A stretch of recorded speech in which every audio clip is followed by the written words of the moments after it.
right. Thank you, guys. Thank you so much for being with us here at Community. Whether you're joining us in person, you're joining us online. Thank you so much for being here.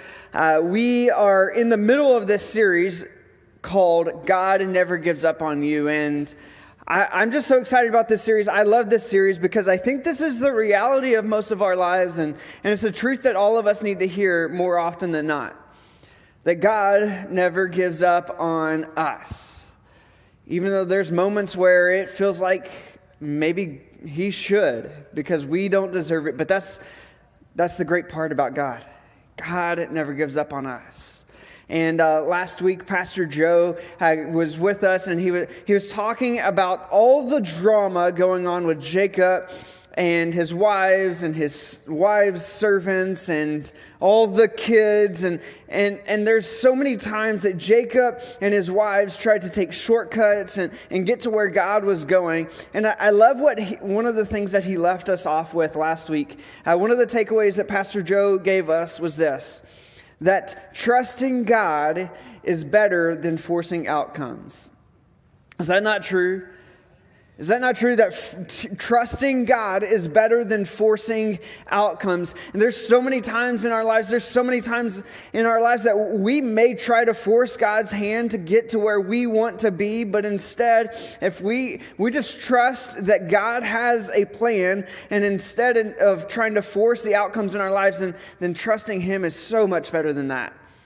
And I think we see a reflection of that in Jacob too. Like if Jacob would just trust that God has a plan, then all of the mess that he's going through would not even happen. There was the multiple wives, there was all the kids that he had and all of that. And if he would have just trusted God and waited a minute, instead of trying to force the outcome, then it would have been so much better for him. And I don't know about you, but the fact that we see that God never gave up on Jacob, even though he was a mess up, even though he tried to take shortcuts, even though he tried to force the outcomes, if God didn't give up on him, is that not such great encouragement for us as well?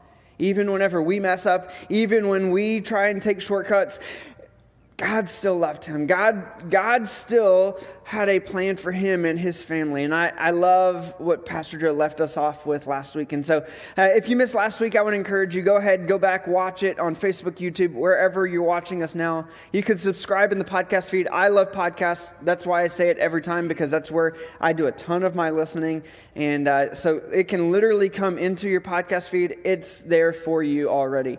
And I just want to encourage you to do that.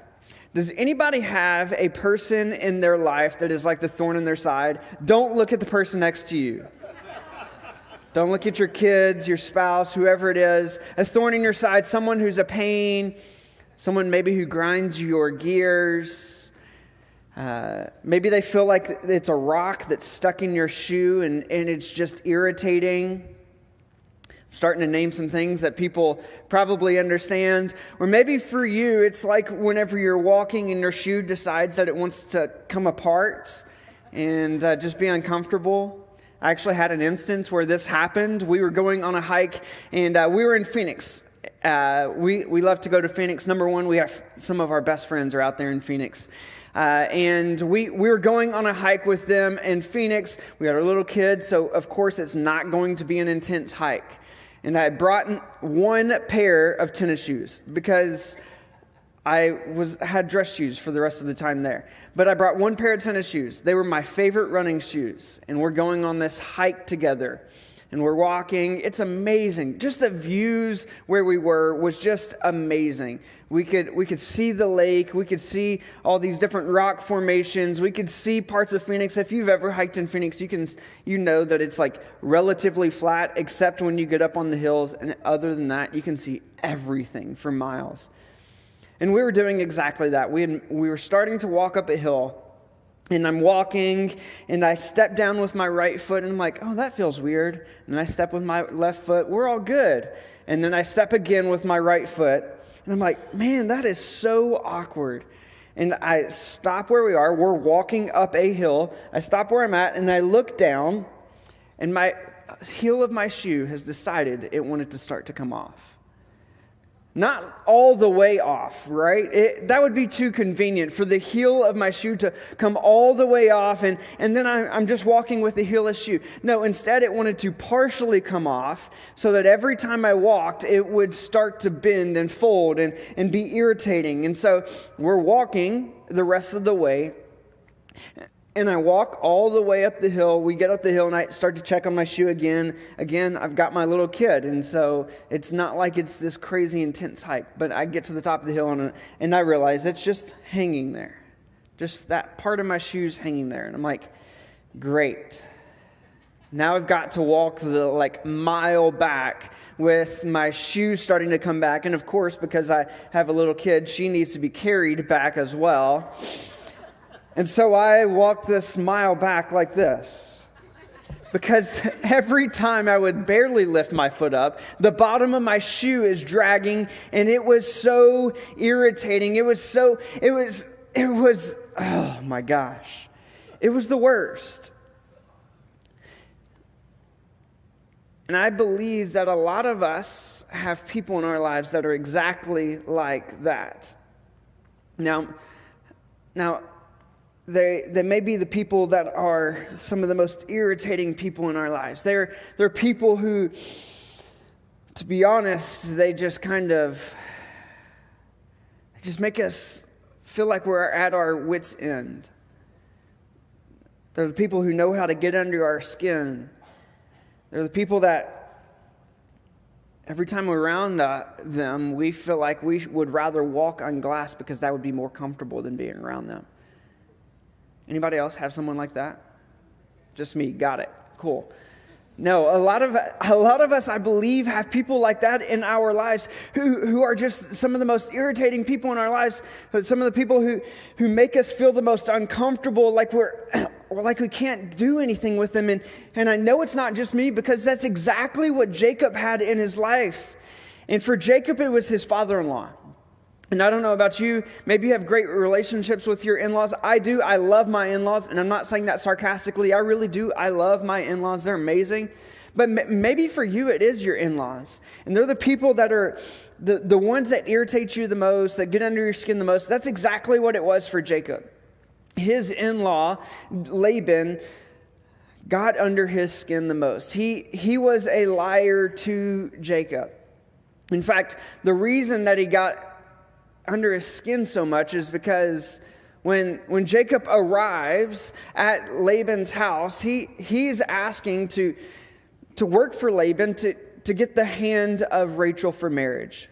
And so he works for 7 years for the hand of Rachel in marriage. Only for the wedding night, Laban goes in and switches Rachel for the older sister Leah. And he's lied to him, and he's deceived him. And so then he has to work another 7 years for Rachel to be able to marry her. And it's just this moment where Laban's just continually lying and lying. And by the time that Jacob has worked for all 14 years for both wives, we have where we ended last week.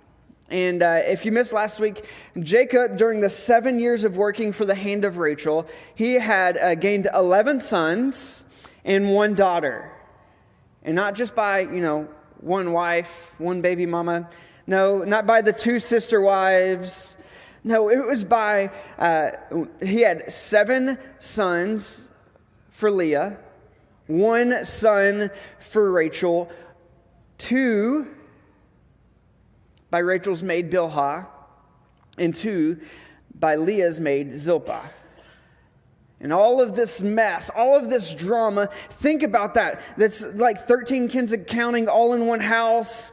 In ancient times, no cameras following them around. It's all this drama, and that's exactly what Jacob had in his life. He had all of this drama, all of these people trying to manipulate him and try and get out their own outcomes, and that's why we talked about that last week. And that's what Pastor Joe talked about last weekend, and what we remember, though, is that it didn't start this way because Jacob was like this perfect person arriving at Laban's house. No, the reason it started this way is because Jacob went and he stole the birthright from his brother Esau. And he tricked his father Isaac into blessing him. And then he ran away and left all of that, all of everything he had, because he was scared of his brother. And so when he arrives at Laban's house, he has absolutely nothing. And so at the end of this 14 years working for Laban, for his two wives, Rachel and Leah, he had no money, he had no animals, he had a whole bunch of drama and a whole bunch of kids and a whole bunch of wives. But nothing to show for it. And so it's at this moment that Jacob is going to Laban to say, Laban, I need something. I just want to leave. I want to go and worship my God, but I don't need anything. And this is what he says to Laban.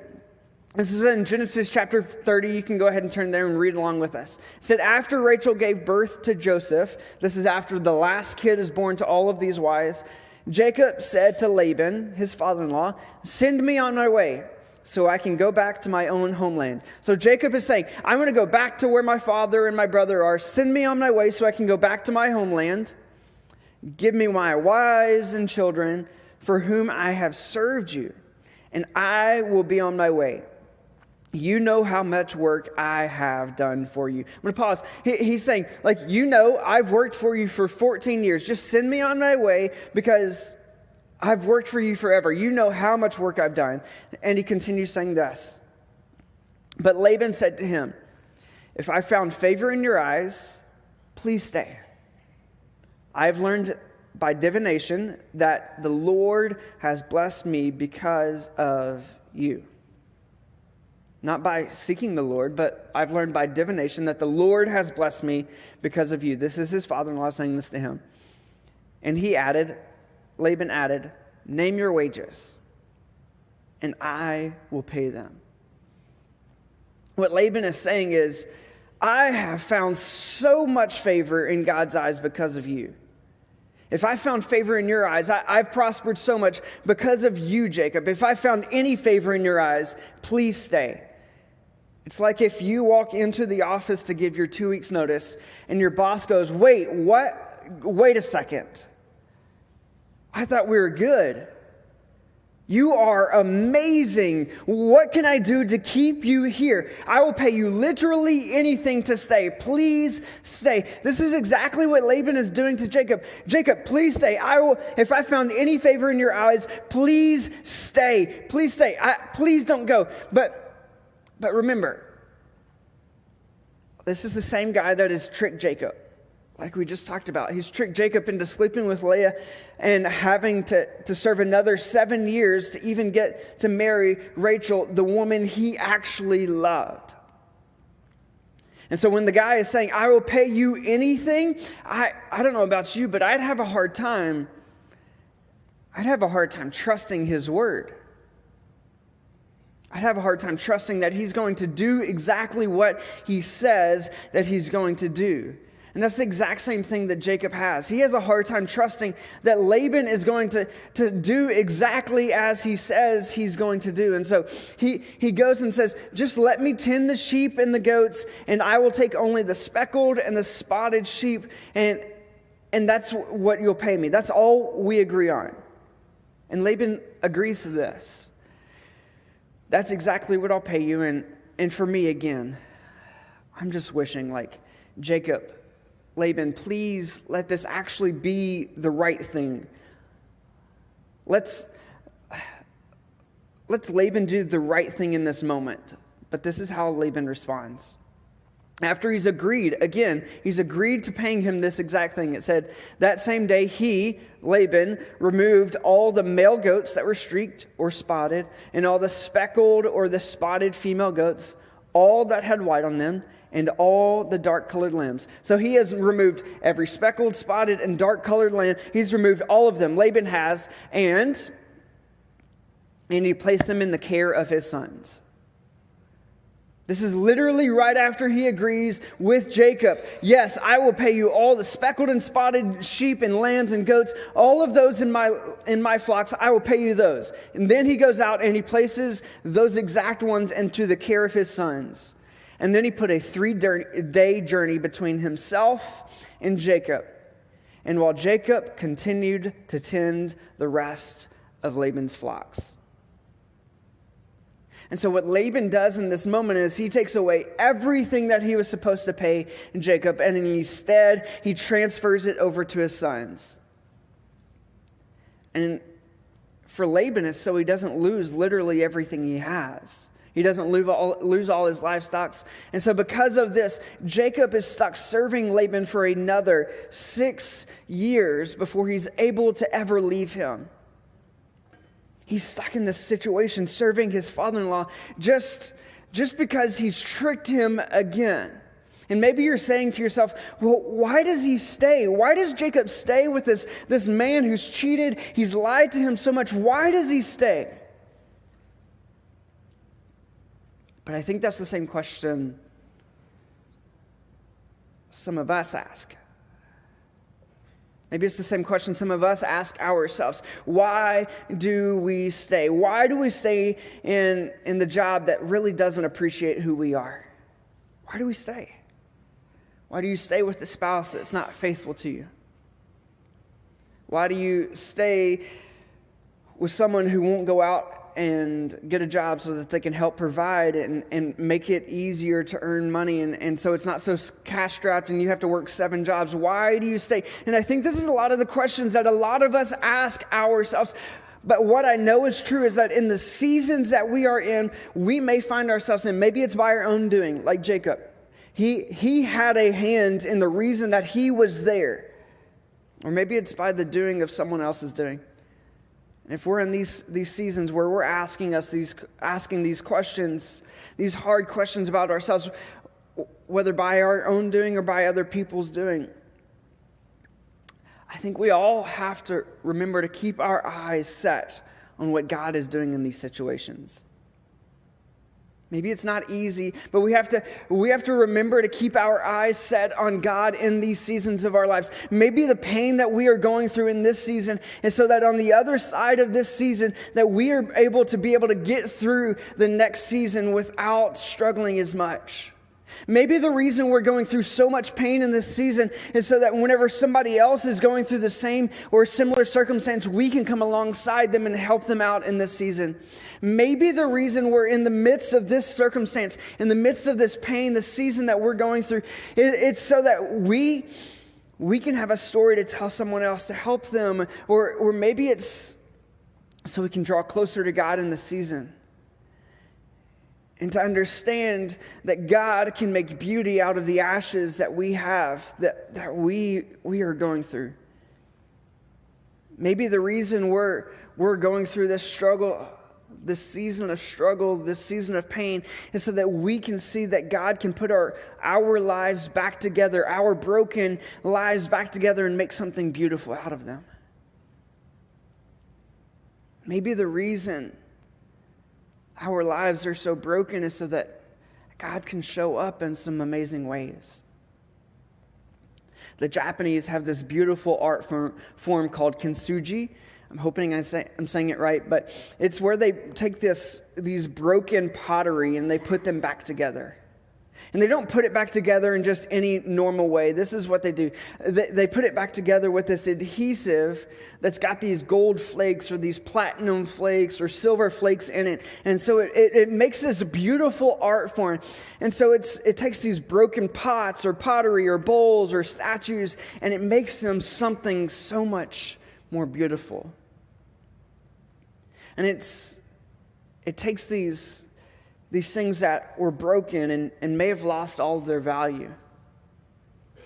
And for some of these pieces of artwork instead, it gives them so much more valuable and makes them so much more valuable than they were even before they were broken. And the same is true in our lives. Our lives apart from God may feel like they are broken, they are shattered in pieces, and they are scattered across the board. And we may feel like our lives are broken and have no value. But the reality is that the God of the universe wants to be a part of our lives and wants to come alongside us to put our lives back together. That the God of the universe, he has chosen to be a part of our lives, to make our lives something even more beautiful than before. That the God of the universe is the one that has chosen each and every one of us to be holy and blameless in his sight. God, the God of the universe, as it says in Ephesians 1, has chosen each one of us to be a part of his family. That's why I love what it says. Again, in Ephesians 1, starting in verse 4, it says, in love, he predestined us for adoption to sonship through Jesus Christ. In love, he has chosen us to be adopted into his family through Jesus Christ, in accordance with his pleasure and will, to the praise of his glorious grace, which he has freely given us. In the one he loves, Jesus. In him, we have redemption through his blood, the forgiveness of sins in accordance with the riches of God's grace that he, God, lavished on us. In love, God chose us to be adopted into his family. In love, he has chosen us to be redeemed through his sacrifice. We can have grace through his redemption, through his sacrifice. We have the opportunity for Jesus to come into our lives and to put our lives back together into something so much more beautiful than they were before. God has chosen to give us grace through his Son, and God chose us. God chose each and every one of us. I don't think I can say that enough. God chose you. God chose you through his Son, Jesus Christ, to give you grace, to give you your life into what he wants it to be. To put it back together into something so much more beautiful, even though it may not be exactly how it was, but it's something so much better because it is how God puts it back together. To put a bow on the story with Jacob, Jacob goes and he works the 6 more years to get enough livestock to be able to leave. And so he gathers all his family, all of his belongings, all of his children and his wives, and they leave in the middle of the night to get away from Laban. And Laban comes after Jacob. And Laban is furious with Jacob because Jacob left in the middle of the night. Because he left without him being able to say goodbye to his family. And this is when Jacob finally goes off on Laban. And he says, but you've treated me poorly for so long. And he says this, it was like this for 20 years in your household. I worked for you for 14 years for your 2 daughters and 6 years for your flocks. And you changed my wages 10 times. He's saying, I've worked for you for 20 years and you continually changed what I was going to earn, so much so that it was 10 times that you changed my wages. In verse 42, and if the God of my father, the God of Abraham and the fear of Isaac had not been with me, you would have surely sent me away empty-handed. Jacob's saying, if God had not been with me, you would have sent me away with nothing at all. But God has seen my hardship and the toil of my hands, and last night he rebuked you. Jacob is saying, if God had not been with me, I would have walked away with nothing. See, God saw Jacob in the midst of his pain.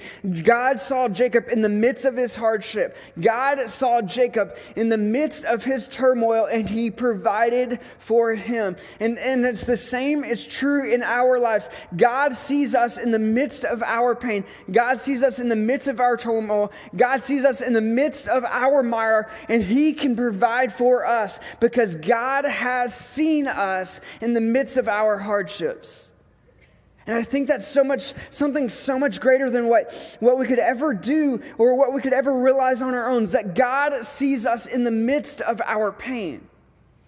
And he's with us. And he could provide for us through it all.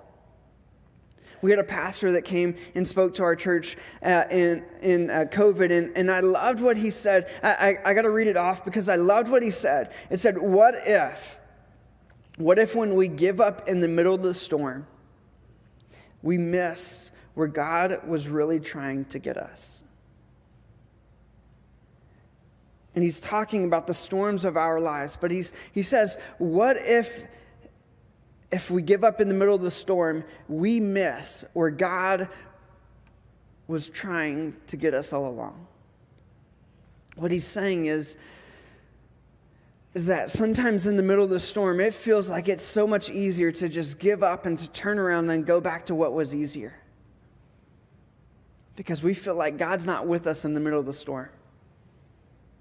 We may feel like we are broken into pieces because we're in the middle of the storm, in the middle of the season that's rough, and we feel like we can't push forward anymore. But maybe we feel like we can't continue to move forward, and it would just be so much easier if we just turned around and went back to where we were, because that's safe. It's what's easy for us. But what if? But what if we're going to miss what God has for us on the other side of the storm? What if what's on the other side of the storm, the other side of the season, is so much greater than what we could ever imagine or where we ever came for? Because what I believe is true is that maybe the best is yet to come. That maybe the reason that we're in this season is that God is with us. God can see us in our hardships. God can see us in the middle of the pain. God is with us, and God is forming us into the people we need to be for the other side of the storm. And what we have on the other side of that season of storm, that season of brokenness, is something so much greater, something so much more beautiful. And that's exactly what James, the author, the brother of Jesus, the author of the book of James, says in James chapter 1. That's not what he says. He says, consider it pure joy. Consider it pure joy, my brothers and sisters, whenever you face trials of many kinds, because you know that it is the testing your faith, and that produces perseverance. Consider it pure joy when you face trials, because it produces faith. Test your faith, and that faith can produce perseverance. I don't think that's where we turn whenever we face hardships or we face trials. But I think it's the reality in our lives. Is that as we face these trials, God is with us. That's why this is true. God sees us in the middle of the storm, in the middle of our mess ups, in the middle of our brokenness. God sees us in the middle, and God provides for us through it all. God sees us in the middle. And so maybe for us, if we can just see that God is with us in the middle of the storm, in the midst of the storm, in the midst of our brokenness, we can have the faith that we can continue to move forward and have the perseverance on the other end of it all. And maybe today you walked in here into this room, or you checked in on this stream, and you have so much baggage. You feel like you've walked in and it's so heavy. You've walked in with so many hurts, and it just hurts so bad. You walked into the room and you're broken. And you've been trying to do it all on your own. I want to talk to you specifically for just a moment. Jesus says in Matthew chapter 11, come to me, all you who are weary and burdened. My yoke is light. My burden is easy. What Jesus is saying is, come to you who are trying to carry it all alone. Come to you who are all broken, who are having a hard time. I want to carry the load with you. He's saying, my load, my burden is so light. I'll take on yours. I want you to come to me, because that's what Jesus did for each and every one of us. He wants to carry it for us. He wants to carry it for us. That's exactly what he did for us when he put the cross on his back. He put our burdens, he put our hardships, he put everything that we're going through, he put all our mess ups, he put them on his back whenever he carried that cross to Calvary and was sacrificed for us. He put all of that stuff on the cross for us. He gave us grace and redemption through his sacrifice on the cross when he was nailed on the cross. And so maybe you walked into the room and you're carrying it all on your own today. I want to ask you, come to Jesus. Come, all you who are wearied and burdened, and give him it all. Lay those down at the foot of the cross for him to carry for you. And so if you came into the room and you're not a follower of Jesus yet, I want to challenge you. In the middle of your storm, give it up to God. Take that step of faith to let him have it all. His burden is light. His yoke is easy. He will carry it for you. So if you've never made a decision to follow Christ, you've never taken that step of faith, we want to pray with you. We'll have a prayer team down front. Some of us pastors will be outside. We would love to have a conversation with you on what it looks like to follow Jesus, what it looks like for you to have him carry the load for you, what it looks like for him to take on your hardships. We would love to pray with you for that. Maybe you are a follower of Jesus, though, and you're going through one of those seasons. You're in the midst of the storm. You feel like your life is starting to fall apart. We want to pray with you as well. We're going to have that prayer team. We'll be out front. We would love to pray with you and come alongside you, because each one of us need a community of believers, not just the church community, but we need people around us to come alongside us in our seasons to help us through our burdens. We want to pray with you and come alongside you as well. Let's pray. God, we thank you so much for being with us in the middle of our storms. God, we thank you so much for putting our lives back together when we feel like they're broken and they can't come anywhere close to where we thought they would be. God, we thank you so much for your Son, Jesus, who came and sacrificed himself to become the redemption that we need, the sacrifice we need so that we can live with you again one day. It's in your Son, Jesus' name we pray. Amen. If you need prayer, we'll be down front. We'll be outside. Thank you guys so much. We'll see you next week.